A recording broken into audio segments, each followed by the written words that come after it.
Hello and welcome to the Quibber channel. I am Jason, your host. So let's talk more about my plans for the changes that are going on at the moment. For those that don't know, UK benefit system is being changed. Now, at this moment in time, I am classed as severely disabled by their own system. I get the really good benefits which allow me to function.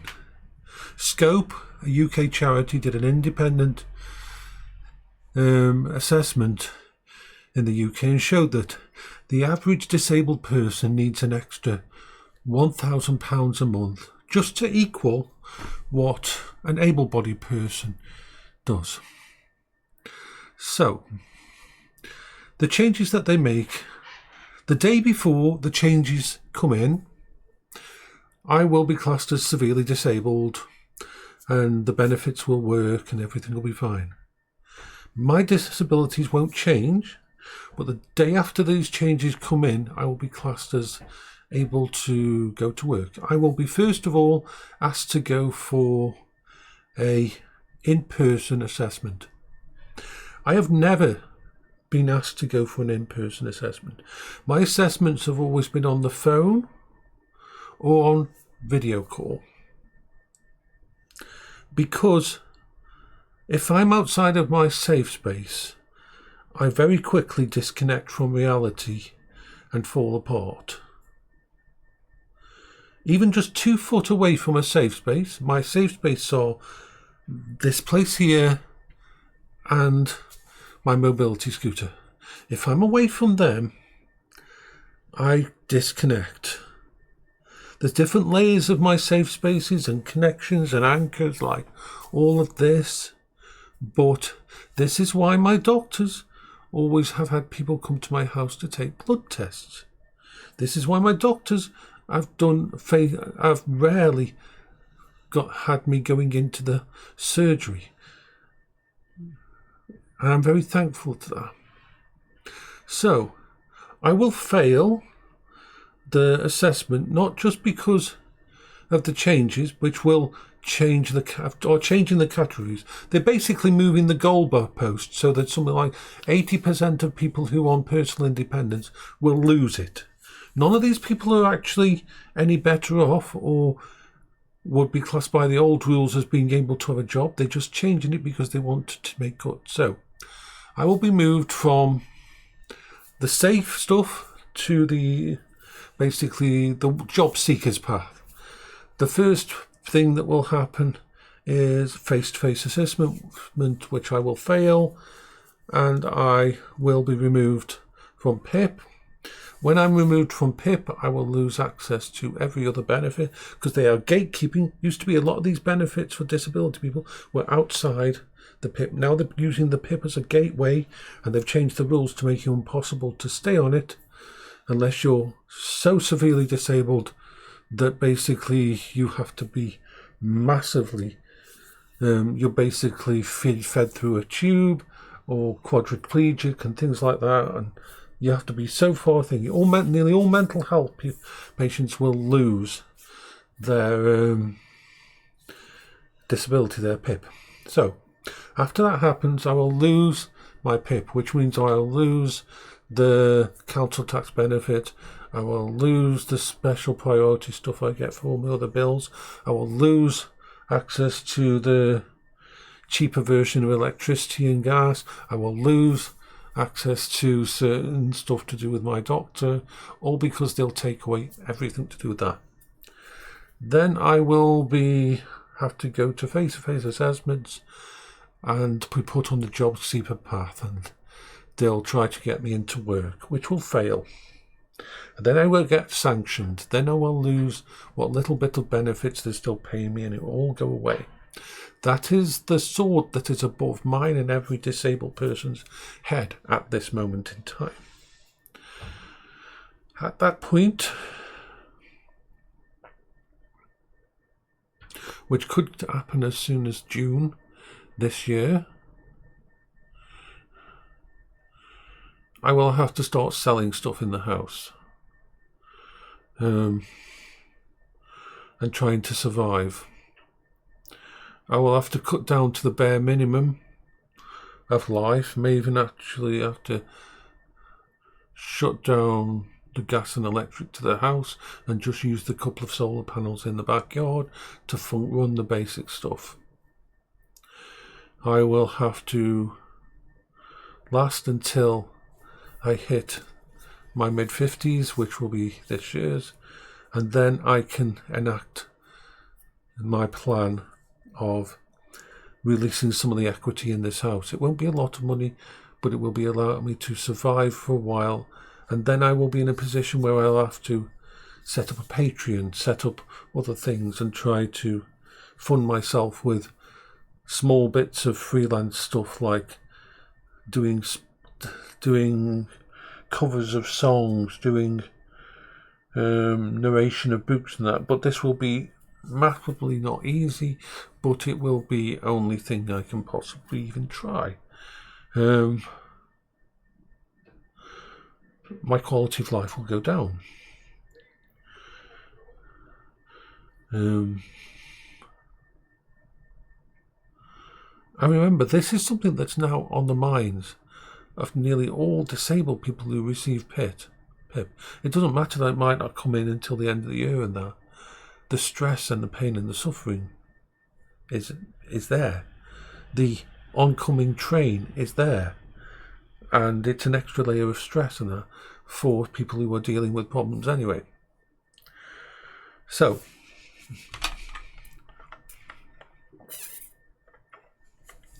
what can I do? What can I do about it? Well, we're fighting it on lots of multiple fronts, but if it does come through, a lot of people are going to be it. A lot of people are going to be in worse position than me. I at least have this house. And we all know this shouldn't be happening. We only know the government's being a complete and total bastard. But what can we do? So yes, I may take myself off the benefits myself before I get kicked off it. And the reason is very simple. Because of the stress. Even if it means that I've only got a couple of years of okay without having to worry about things and that. I don't think anybody who's not on disability understands what it's like to have this big brother watching you all the time and this chance of you losing everything. For God's sake, if I don't have any spare money, but if I want to buy a new piece of technology, I have to sell something in the house.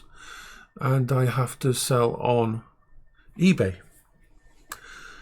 And they brought in rules now where basically, even if I'm just selling stuff to buy another piece of equipment, not making profits, not selling for profit in any way, shape or form, just selling something to buy something new that can help me to cope with my disabilities, I have to notify the DWP and make sure that they're not going to freeze my payments or that. I have to explain to my bank so they don't flag me and they don't contact the DWP because now, with all the things, I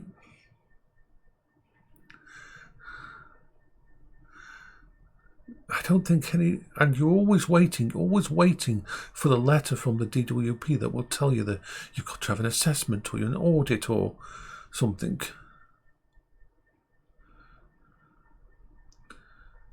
That kind of stress and that makes things worse. Makes things worse for someone who isn't dealing with all the stuff they're already dealing with, who hasn't got depression, who hasn't got bipolar and all this problems.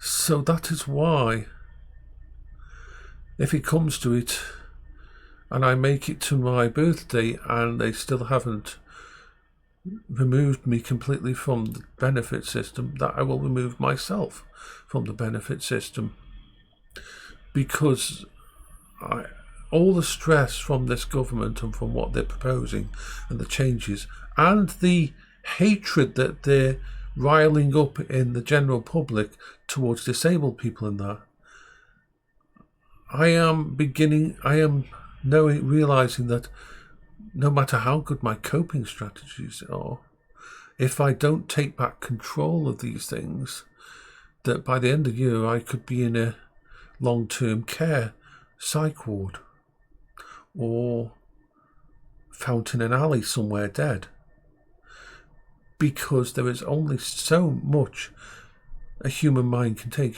so many ways that my coping strategies can evolve before they get smashed down or destroyed. And having this layer of knowing that the DWP is actually trying to remove us from the benefit system and will try anything they can to do so is another layer of hatred and nastiness and trashing the thing. I know people who have confessed that they no longer put their blue disability sticker on their car because they think they'll be attacked when they go to the shops and that. The public's perception has been skewed so much by the government lies about disabled people that people are beginning to hide their disabilities for fear of being attacked. And remember, these are people who are already dealing with stress, anxiety, pain, suffering. And this is what they get as well. So this is why, if I do make it to my 55th birthday, I will be enacting a plan that removes me from it. I will be going to America next year. I will use a small amount of that money to go to America, to have a holiday, to visit people over in America, something Paola would have loved to have done. I will make it there because my friend that comes to visit here, I'll be going with him.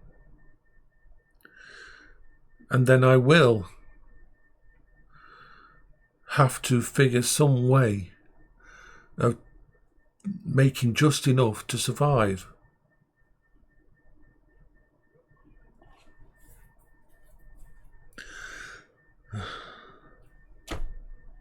The really fucked up part of this is it's started bringing up issues in my brain that are already becoming hard to deal with. And what are they? Well, if you remember these last few years, the plan was always this. My mum worked sometimes 2-3 jobs. She was not rich. My mum worked 2 or 3 jobs so that she could save up so that when she passed away, I would be safe. When my mum passed away, money doesn't really matter to me. It never has. It never bothered me. As long as I've got enough to live on, I'm happy.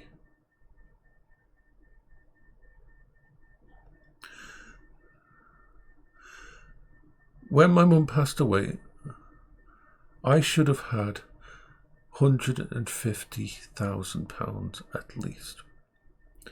My mum had worked and set up ISAs and set up things so that she didn't go on holiday and that. We always told her she should and that, but she just wanted to make sure that I was okay.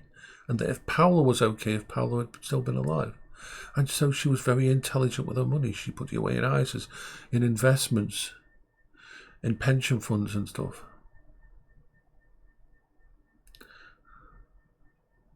She had multiple bank accounts that had at least £110,000 in there.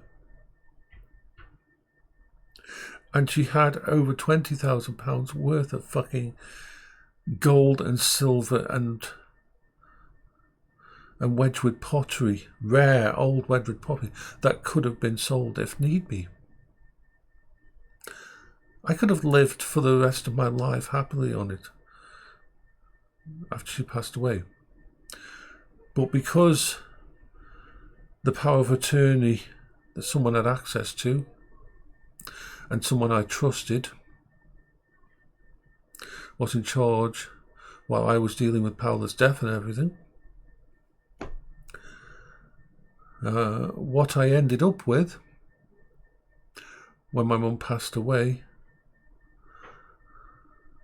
was £14,000, which had to all be used to pay off debts and to help fix up a little bit of this house.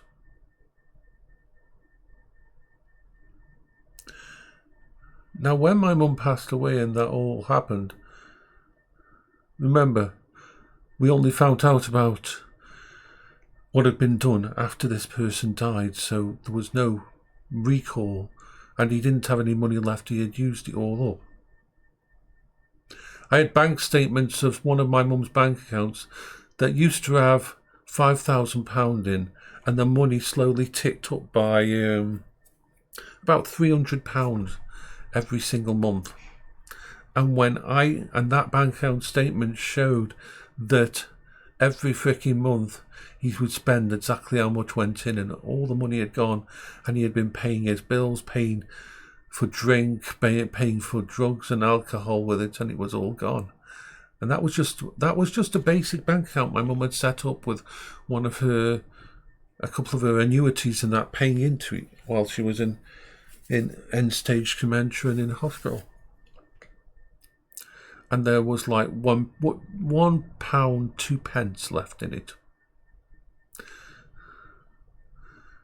And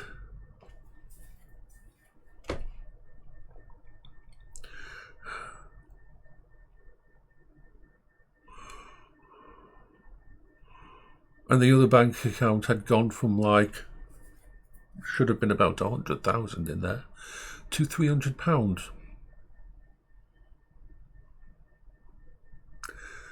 Now, none of this really bothered me, apart from the fact that they had done wrong and all this kind of thing, because I thought, you can't change things. So I just moved on with my life and that thingy. And it's only now that all these changes are coming with disability, that it really has begun to start eat away at my brain and my coping strategies. Knowing that if that fucker hadn't destroyed my mum's finances, destroyed her house, damaged it, and taken everything, that I would have been okay now.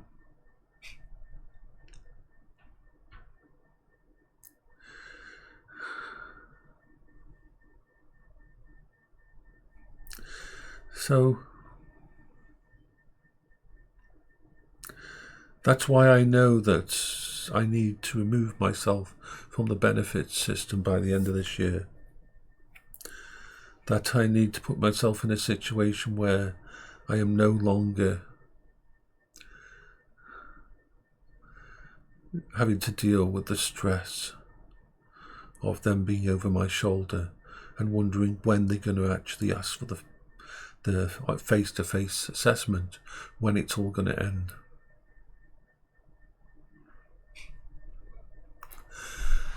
So this is Jason for the Queber channel.